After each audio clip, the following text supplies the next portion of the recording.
j'espère que vous allez tous très bien. Et oui, les fêtes de Noël sont passées et je suppose qu'on a tous et toutes reçu de très beaux cadeaux de Noël. Et moi, cette année, j'ai reçu 3 bouquins que j'ai à vous présenter. Et comme je ne fais pas les choses à moitié, j'ai décidé de mettre ce book haul dans un très beau sac de Noël. Et le premier livre que je vous présente, c'est... Il est à l'envers, ça commence mal. Toilet Bound Hanako-kun, le tome 6 de Aïdalro, aux éditions Pika. Donc c'est la suite d'une saga que j'aime beaucoup. C'est vraiment une de mes sagas préférées. En manga, je vais tous vous les montrer pour que vous voyez un petit peu à quoi ressemblent les autres quand même, ce serait dommage. Déjà, regardez cette couverture magnifique. Et derrière, il y a toujours une petite scénette comme ça que je trouve trop chou. Je vous ai tout sorti, donc je vais tout vous montrer. Voici son tome 1 avec l'arrière. Bon, il y a des toilettes, vous comprendrez pourquoi si jamais vous le lisez. Hein, c'est assez perché, hein, je vous le dis.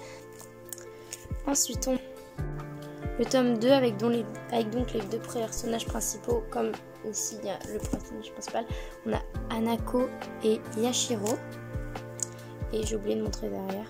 Voilà. On a ensuite le tome 3, ici avec Hanako. Et ici le derrière avec des papillons, des potions, des parchemins et des livres, tout ça. Des livres, ça me plaît bien. Ensuite on a le tome 4. Voilà, je crois que c'est un truc, une radio, enfin voilà.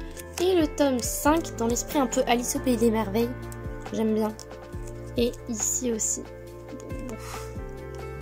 Voilà, avec les petits porte-clés et tout ça. C'est mignon. Je vais vous expliquer un petit peu tout ça. Donc au don du tome 1, il était écrit: toquez 3 fois à la porte des toilettes du 3e étage et l'esprit de Hanako vous exaucera. Hanako, c'est lui. Une rumeur court sur l'existence des 7 mystères qui hantent les murs de l'école Kamome. Parmi ces faits inexpliqués, on raconte qu'un esprit du nom de Hanako se trouverait au 3e étage du plus ancien bâtiment et qu'il exaucerait le vœu de quiconque voudrait le trouver. En classe de seconde dans ces établissements, l'aîné Yashiro a le béguin pour un garçon. Pourtant, malgré tous ses efforts, cet amour reste à sens unique. La jeune fille ne voit plus qu'une seule solution, s'en remettre à la légende de Hanako, sans se douter qu'accéder au bonheur requiert toujours une contrepartie. Voilà pour le premier livre. Le deuxième livre du sac, c'est une BD et c'est le Grimoire d'Elphie de Christophe Arleston, Audrey Alouette et Minnie Ludwin. Malaventure en pain d'épices, donc c'est le tome 3, aux éditions Dracou. Donc, je vais vous montrer de plus près la couverture. Comme ceci, elle est trop belle. Et là, juste derrière, c'est trop beau. Donc, je vais vous montrer les autres tomes que j'ai sortis au préalable. Donc, voici le tome 1 avec des petits macarons, des petites sardines, tout ça. Avec, hop, derrière, il y a une grenouille en origami. Le tome 2 avec un petit chat. Et là, c'est un livre. Donc, ça se passe en Provence. Le premier se passe en Bretagne. Donc, on a derrière une petite machine à écrire. Et ensuite, donc, le tome 3, je vous l'ai déjà montré.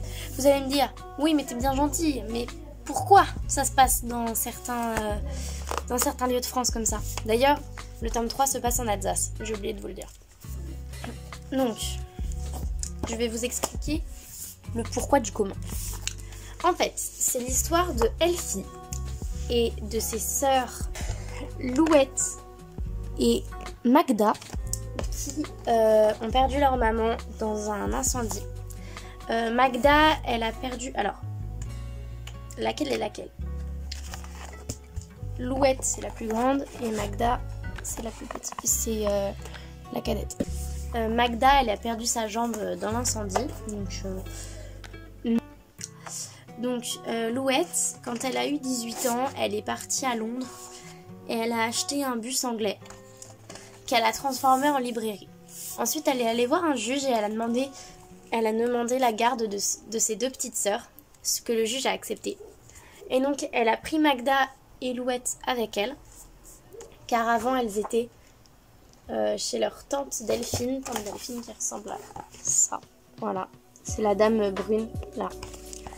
Et donc elle les a pris avec elle pour qu'elles aillent voilà, sur les routes de France, dans tous les petits villages pour vendre leurs livres.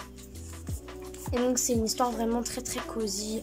Moi c'est un livre doudou, vraiment je l'aime trop, j'ai fait des câlins à chaque fois que je lis, j'aime vraiment beaucoup cette histoire. Je n'ai étonnamment pas fini le tome 3 alors que j'ai depuis le 25 décembre. Mais bon, j'ai le temps. Donc voilà. Ensuite, j'ai oublié les petits trucs dans mon explication. Tu vas beaucoup trop vite. Aussi, Elfie, elle possède un grimoire. Elle l'a hérité de sa mère. Et sur le grimoire, il y a des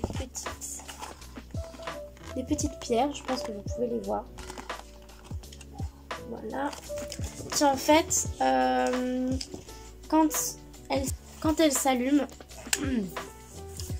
on peut utiliser la magie du grimoire. Donc les feuilles que Elfie utilise pour faire des origamis vont ensuite devenir les origamis vont ensuite devenir vivants et vont l'aider dans ses aventures ou parfois un peu l'embarrasser. Et enfin, alors ça va aller très très vite. Le dernier, c'est Harry Potter à l'école des sorciers de J.K. Rowling aux éditions Gallimard, illustré par Jim Kay. Je pense que vous connaissez l'histoire d'Harry Potter, je ne vais pas vous embarrasser avec ça pendant 5 minutes. Au pire, pour ceux qui habitent dans une grotte, regardez dans la description, je vous mettrai un lien où je copierai le résumé sur internet. Mais enfin voilà, je pense que si normalement vous êtes des bons lecteurs, vous devez connaître Harry Potter. Donc je vais vous montrer quelques illustrations que je trouve magnifiques. Parce que déjà c'est juste magnifique. Ce livre est juste magnifique. Il y a des illustrations, je dirais presque toutes les 2 pages.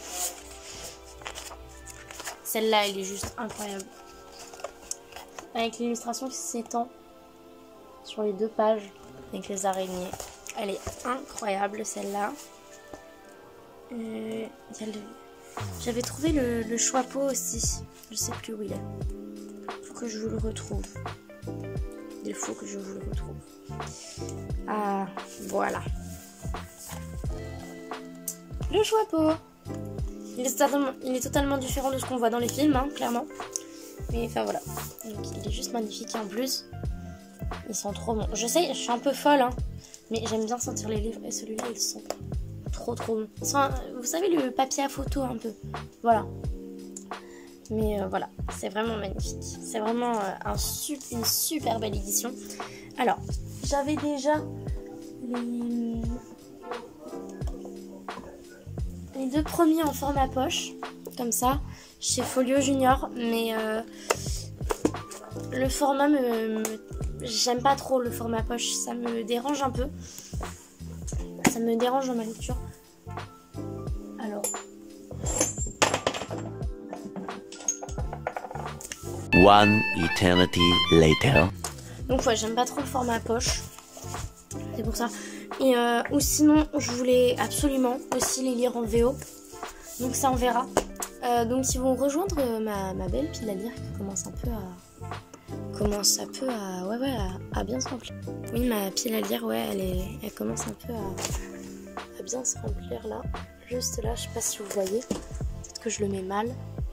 Non, c'est bon, voilà. Elle commence pas mal à se remplir. Et voilà, ce book haul est terminé. J'espère que cette vidéo vous aura plu. Bye!